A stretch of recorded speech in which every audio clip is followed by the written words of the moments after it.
Salut tout le monde, j'espère que vous allez bien. C'est encore moi pour vous parler du dernier match qui a eu lieu. Je veux qu'on revienne sur le match de samedi. On a eu droit à du beau hockey. On a eu droit à du beau hockey et surtout surprenant de la part de certains. D'autres personnes me diront que c'est pas surprenant. Moi, j'ai trouvé ça surprenant quand même parce que j'avais pas énormément d'attentes sur le line-up qui nous a été présenté. Ok, je te le dis direct en partant. Je pense que c'est sûr que c'est plus facile pour moi de le dire maintenant aujourd'hui, mais même avant, je pense que c'était déjà pas une bonne idée de mettre Drouin, Beck et Hoffman ensemble. On en a eu un très bon exemple avec ce qui est arrivé. Mais j'adorais le deuxième trio qu'on amenait avec Pitlick, Evans et Yoel Armia. J'adorais ce trio-là. D'ailleurs, on va en parler durant cette vidéo-là. Donc, c'est vraiment un overview du match qu'on vient d'avoir avec les sénateurs d'Ottawa. Si c'est le genre de format de vidéo que tu aimes, je t'apprécie, que tu apprécies. J'aimerais beaucoup que tu laisses un like et puis tu t'abonnes à la chaîne. C'est le bouton rouge au bas de l'écran. C'est gratuit, ça fait plaisir. Moi, ça m'aide énormément à me faire connaître dans l'algorithme YouTube. On est une chaîne francophone qui parle de potins et d'actualité du Canadien de Montréal, mais aussi également ailleurs dans la Ligue nationale de hockey. Donc, ouais, c'est ça. On va rentrer dans le vif du sujet, guys. On va rentrer dans le vif du sujet. Je sais pas si je peux mettre ça full screen puis partager avec vous l'alignement qu'on avait. Ouais, c'est ça, l'alignement qu'on avait. Comme je vous ai dit, pour ce qui est de la première ligne, là, on se fera pas de cachette, on se mentira pas personne. Ça n'a pas été bon. Ça n'a pas été bon. Je trouve ça dommage que Owen Beck a dû jouer avec ces deux gars-là. Euh, Écoute. Jonathan Drouin puis Mike Hoffman, je me demande encore comment ils vont faire pour faire le roster régulier. Ça pue. Ça pue, ça sent la transaction dans vraiment pas tellement longtemps. Ok? Je vous le dis tout de suite, ça sent la dérogation d'un de ces deux gars-là. Même aujourd'hui, ça en parlait de plus en plus dans les médias. Puis ça, c'est une affaire qui est crissement drôle. Je pense que je vais le garder pour une autre vidéo. OK, on fait un deal. La prochaine vidéo qu'on fait, je vous parle juste de la situation Jonathan Drouin parce que ça tire dans tous les sens présentement. Puis je veux juste montrer à quel point c'est absurde la couverture médiatique sur Jonathan Drouin. On va en parler dans une prochaine vidéo. Sinon, tu sais, Owen Beck, je trouve ça. C'est correct qu'on a voulu donner le main spot. Puis oui, c'est un travaillant. Il va aller chercher les pucks pour Drouin et Hoffman. Mais tabarnak, ces deux gars-là. Jonathan Drouin et Mike Hoffman, ils vont essayer, surtout Mike, je pense un peu moins Jonathan Drouin, mais Mike Hoffman, c'est le genre de gars qui va essayer de profiter de des opportunités. Il va pas aller travailler fort, il y a le cordon du cœur qui traîne un peu dans la marde, on le sait déjà. Et c'est pas le gars qui va aller dans le coin chercher la puck. Drouin encore, pas moins, mais lui non plus. Fait qu'on avait Owen Beck qui devait feeder ces deux gars-là, qui devait aller travailler pour ces deux gars-là. Ça n'a pas marché. J'ai pas aimé la performance de ce trio-là au complet. J'ai inclus Owen Beck là-dedans. Je trouve ça juste dommage parce que Owen Beck, il veut en Christ. Tu vois qu'il veut vraiment percer l'alignement, mais il le fera pas. Il est excessivement jeune, 18 ans. C'est déjà peine perdue pour lui, mais on essaie vraiment de le faire jouer jusqu'à la fin. Je trouve ça dommage qu'on a gaspillé une soirée avec ces deux autres gars-là. Ok? Je trouve ça dommage. Ensuite, wow, quel beau trio qu'on a eu là. Rem Pitlick, Evans et Yoel Armia. Je pense que c'est un trio qui peut se retrouver à Montréal, s'aider sur une quatrième ligne. 3 ou une quatrième ligne à Montréal. Sans aucun doute. Probablement la quatrième. Hey, ils ont-tu été bons? Ils ont-tu été bons, man? Surtout en avantage numérique aussi. Ils ont été très, très solides.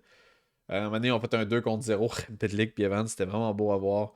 Euh, Pitlick, c'est le deal. C'est le deal de l'année, je vous le dis tout de suite. Là. On a été capable de signer ça à 1.1 pendant encore 2 ans, je pense. C'est le deal de l'année.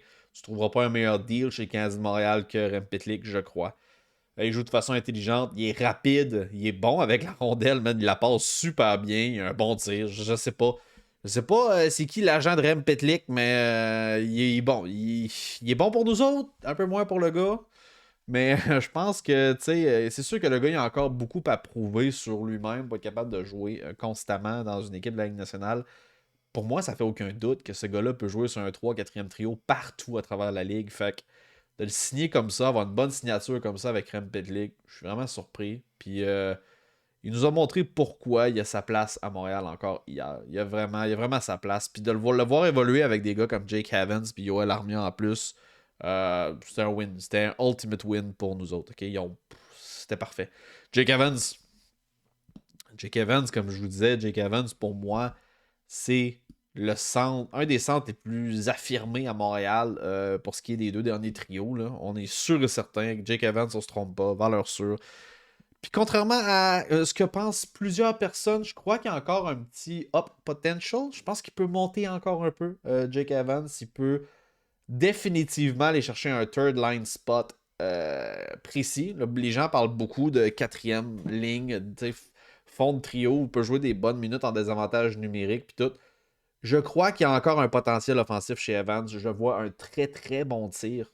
Puis je crois que l'utilisation de son tir, si elle pouvait être mieux sollicitée, on pourrait avoir des surprises. Jake Evans, définitivement, encore un petit upcoming potential qu'il pourrait aller chercher. Définitivement. Et puis Yoel Armia, définitivement le point un peu le plus weak de cette ligne-là, mais quand même, j'ai aimé overall ce que j'ai vu de Yoel Armia. Fait que vraiment, cette ligne-là là, sur 10, hier, c'était pas loin d'un 10. Ça jouait super bien. Puis, on va faire ça quick pour les autres lignes, ok? Pezzetta, Philippe Mézard, Ilonen, coup-ci, coup-ça, hein? Ça n'a pas été fou raide. Mézard, encore une fois, c'en est un autre qui devrait se faire couper bientôt. Ilonen, ça va être difficile. Je pense qu'il y a eu un bon match quand même, mais je pense que ça va être difficile pour lui de rester à Montréal. Et puis je sais pas qu'est-ce qu'on va faire avec lui. C'est un des points qui m'inquiète avec Ilonen. Peut-être qu'il va vouloir aller ailleurs éventuellement. Mais je le vois moins cadré avec l'équipe. Je le vois un peu moins cadré avec l'équipe, honnêtement. Et puis la dernière ligne, ça, je sais pas si c'est digne de mention. J'ai pas vraiment pas trippé sur leur match, eux autres non plus.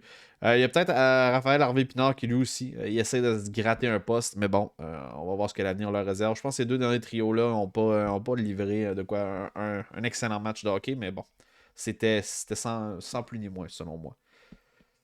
Sinon, à la défense, Matheson encore a prouvé qu'il y a une solide passe. J'ai aimé son duo. J'ai aimé son duo avec Barron. Barron a joué un bien meilleur match. Barron, je le fusille depuis le début du camp. Je déteste la performance de Barron depuis le début du camp.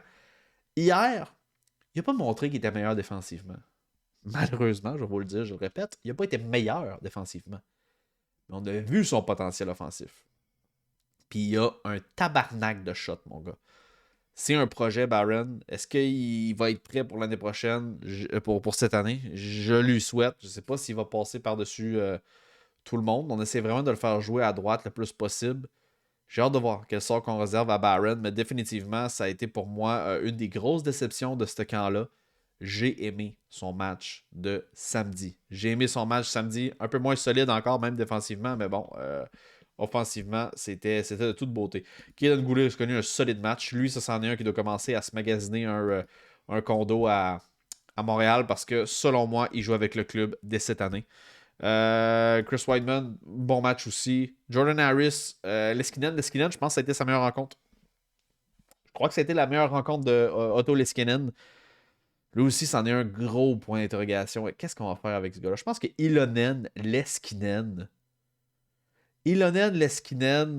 c'est 2 gars que je pense qui vont être impliqués peut-être dans une transaction. Je suis pas certain qu'on va les garder avec Montréal. Est-ce qu'ils font beaucoup de surplace?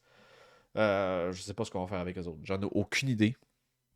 Sinon, il y a Harris qui a connu, encore une fois, c'est quand tu parles pas beaucoup d'un défenseur, c'est bon signe. Ça veut dire qu'il a fait son travail. Donc, Harris, pour moi, Harris va commencer à Montréal, no doubt about it. Puis on verra par la suite. Là, le monde va dire que je m'attarde avec les goaltenders, Kaden Primo, mais je pense qu'encore une fois, Kaden Primo, ça a été correct. Sans plus ni moins. Jusqu'à preuve du contraire, pour moi, Kaden, ça reste une petite déception à travers ce camp-là. Je pense qu'il a connu quand même un match correct, ni plus ni moins, mais c'est ça. Il va falloir qu'il aille faire du temps à Laval. Et puis, sinon, moi, j'ai une mention vraiment spéciale à dire à Pinto. Shane Pinto chez Ottawa. Je l'ai trouvé tabarnak, que je l'ai trouvé bon. Et je pense que les Sens vont adorer de Brinkata. Ils vont-tu l'aimer de Brinkata à Ottawa? Wow! Sur l'avantage numérique, il a été phénoménal. Vraiment, il a été de toute beauté. So, ça a été ça, le quick topo. Et je dis quick, hein, ça fait quasiment 10 minutes que je parle. Merci beaucoup d'avoir écouté la vidéo jusqu'à la fin. J'espère que vous aurez apprécié. Dites-moi ce que vous en avez pensé de ce match-là. On en a un autre ce soir. Un match de rookie. J'ai pas été voir l'alignement. Je vous avouerai que j'ai pas été voir l'alignement. Mais ouais, c'est ça. Dites-moi ce que vous en pensez dans l'espace commentaire. N'oubliez surtout pas de laisser un like et vous abonner à la chaîne. Ça fait extrêmement plaisir. C'est gratuit. Moi, ça m'aide à me faire connaître sur YouTube. Sur ce, peace out, guys.